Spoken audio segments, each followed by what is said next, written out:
उनको आपने मशावरत के लिए भी और अपने व्यू पॉइंट देने के लिए भी यहाँ मदऊ किया। मेरा ख़्याल है कि ये जो वाक़या है उसकी अहमियत से तो हम कोई भी उससे को झुटला नहीं सकता।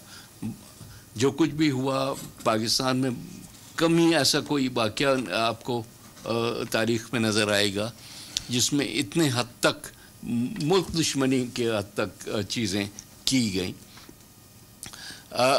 लेकिन इसमें एक चीज़ मुझे जिस पे ख़ासकर बात करनी है वो ये है कि हम उसकी कंडमनेशन से आगे अब चलें, क्योंकि लोग जो डायरेक्टली इन्वॉल्व थे, मेरा ख़्याल है कि अब वक्त आ गया कि उनको उस तरह से जो है पब्लिक के सामने लाया जाए, और वो उसका एक ही तरीका होता है, उसका ट्रायल से होता है।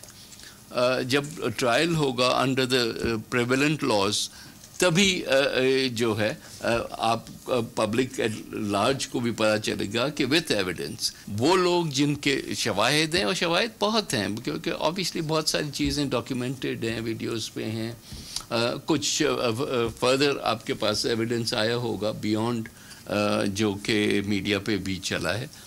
वो सारी चीज़ें जो हैं वो एक ट्रायल की सूरत में जो लोग एक्चुअली इन्वॉल्व हैं, जो नहीं इन्वॉल्व, उनको क्लियर करते जाएं, ताकि एक पार्लियामेंट में भी एक वर्किंग एटमॉस्फेयर बनना चाहिए। लेकिन दोस्त involve should be taken to task, और उनको उसी तरह से ट्रीट करना चाहिए जिस तरह से उन्होंने बेदर्दी से हमारे मुल्क को नुकसान पहुंचाए। सब्सक्राइब करें और बेल दबाएं ताकि कोई खबर रह न जाए।